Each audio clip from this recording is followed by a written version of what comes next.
5월 12일 화요일 오늘의 묵상입니다. 이사야 51장 1절부터 16절까지 말씀입니다. 오늘 이 긴 본문 안에 이사야 40장에 내 백성을 위로하라 라는 말씀과 함께 39장까지와는 전혀 다른 이제 분위기로 나아가는데, 오늘 위로라는 단어가 두 번 나오면서 오늘 본문에 전체적으로 하나님께서 하나님의 백성들을 위로하시기를 원하시는 그런 모습이 있습니다. 이스라엘 백성들이 포로로 잡혀가서 다 자신들이 생각하는 그 어려움들이 몇 가지가 있는데, 첫 번째는 포로로 잡혀왔다는 것.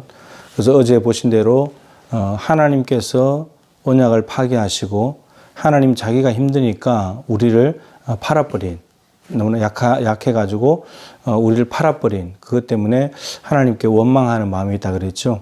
그러니까 포로민으로서 느끼는 그런 게 있을 수 있고, 또 하나는 오늘 이제 본문에 나옵니다만 바벨론 사람들이 비방하고 바벨론 사람들이 억압하고 우상을 숭배하는 것 때문에 마음에 두려워하는 마음이 있어요. 마음에 두려워하는 마음이 있고, 그 하나님에 대해서 또 바벨론에 대해서, 또 하나는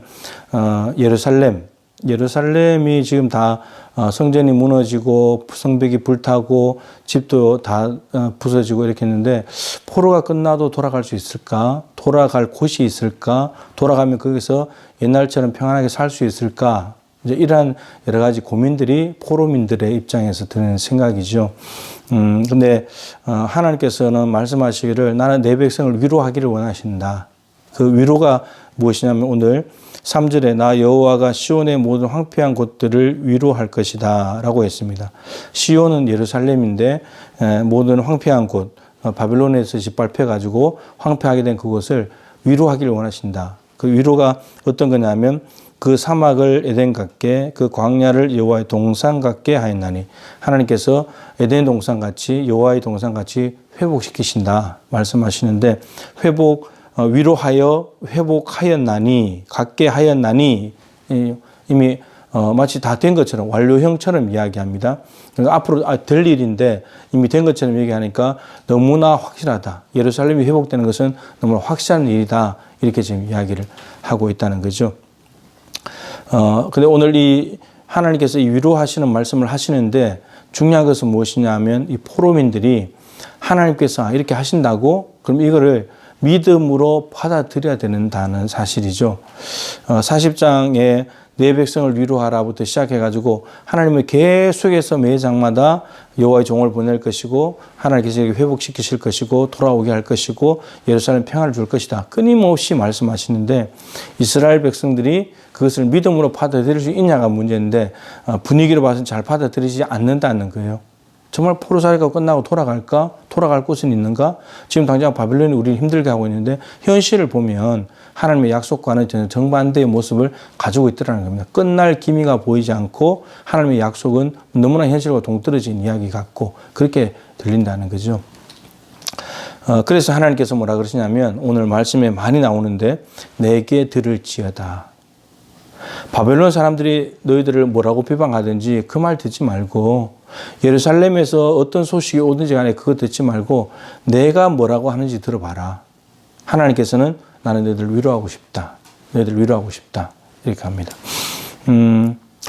어렵고 힘든 이 상황에 처해 있을 때 이사야가 오늘 9절 10절에 기도를 합니다. 그 기도의 내용이 무엇이냐면은 애굽 땅에서 종살이하던 이스라엘 백성들을 구원하신 것, 그 다음에 구원하신 홍해 바다를 만나는데 홍해 바다를 갈라가지고 마른 땅을 밟고 건너가게 하신 것, 이것을 이사야가 이 하나님을 기억하면서 기도하는 내용이 있습니다.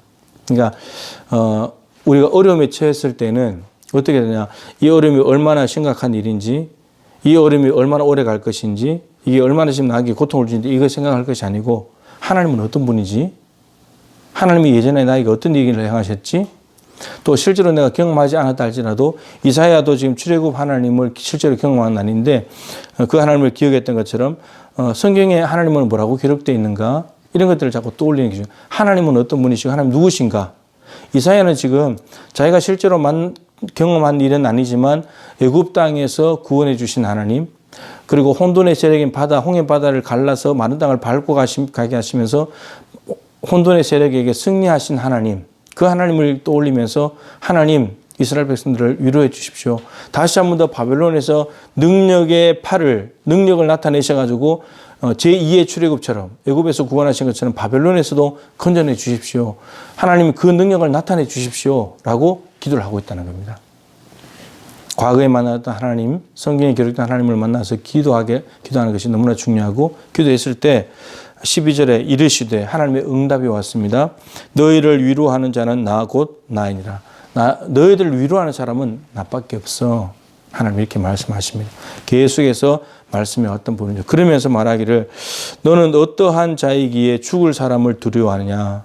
죽을 사람들은 바벨론이죠. 너는 이런 하나님의 엄청난 능력을 왜 의심하면서 왜 사람들을 두려워하고 있냐, 벌벌 떨고 있냐라는 겁니다. 이유가 이렇습니다.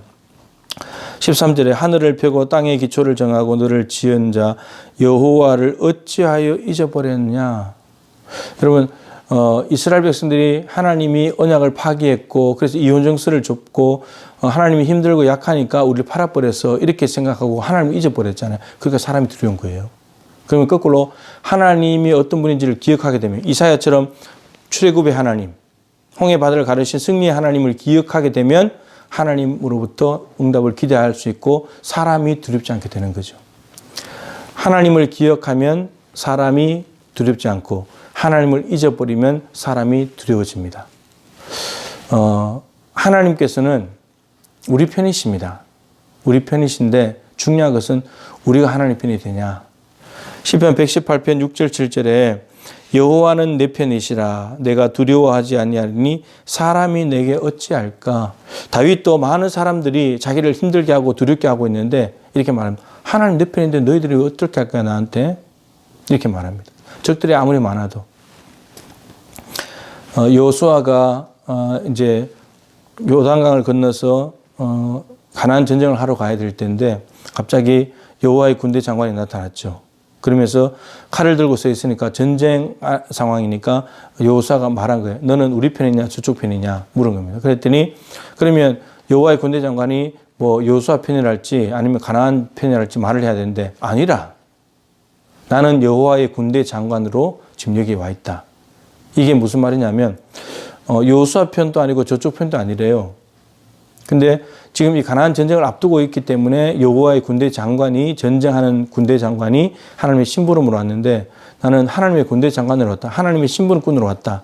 이 말은 무슨 말이냐면 내가 여호수아 네 편이냐 가나안 편이냐가 중요한 것이 아니고 네가 내 편이 돼야 된다. 네가 하나님 편이 돼야 된다. 왜냐하면 가나안 전쟁은 하나님께서 하시는 거기 때문에 네가 하나님 편만 된다면 가나안 전쟁은 승리하게 될 것이고 모세도 못한 사명을 감당하게 되면서 가나안 땅을 이스라엘 차지하게 될 것이고 분배해서 살아가게 할 것이다. 하나님은 오늘도 여러분 편에서 일하실 것입니다. 중요한 것은 저와 여러분이 하나님 편이 되느냐. 오늘 이스라엘 백성들이 하나님 편이 되는 방법은 포로로 잡혀가 있지만 하나님 편이 되는 하나님은 지금 너희들 위로해 줄게 내가 위로자야 내 건져낼 거야 이렇게 말씀하실 때 우리 편이 된다는 거잖아요. 이스라엘 백성들이 하나님 편이 되는 방법은 그 말씀을 믿음으로 붙잡는 것입니다. 과거에 조상들을 출애굽해 주셨고 홍해 바다를 건너게 해주신 그 하나님을 믿는 것입니다. 그러면 하나님께서 놀랍게 역사하셔서 정말 바벨론 땅에서 해방되고 가나안 땅에 돌아와서 기쁨과 은혜가 충만한 삶을 살아가게 된다라고 하는 것입니다. 여러분 오늘 하나님 편이 되기로 결정하십시오. 하나님 말씀을 붙들기로 결정하십시오. 힘들고 어려운 상황을 묵상하고 생각할 것이 아니고 하나님은 어떤 분이신가? 내가 예전에 만난 하나님 나에게 역사하신 분은 어떤 분이신가? 성경에 하나님 뭐라고 기록되는가? 그 하나님을 붙들기로 결정하시는 것이 하나님 편이 되는 것이고 그렇게 할 때 오늘 하나님의 역사는 저와 여러분들의 것이 될 것입니다.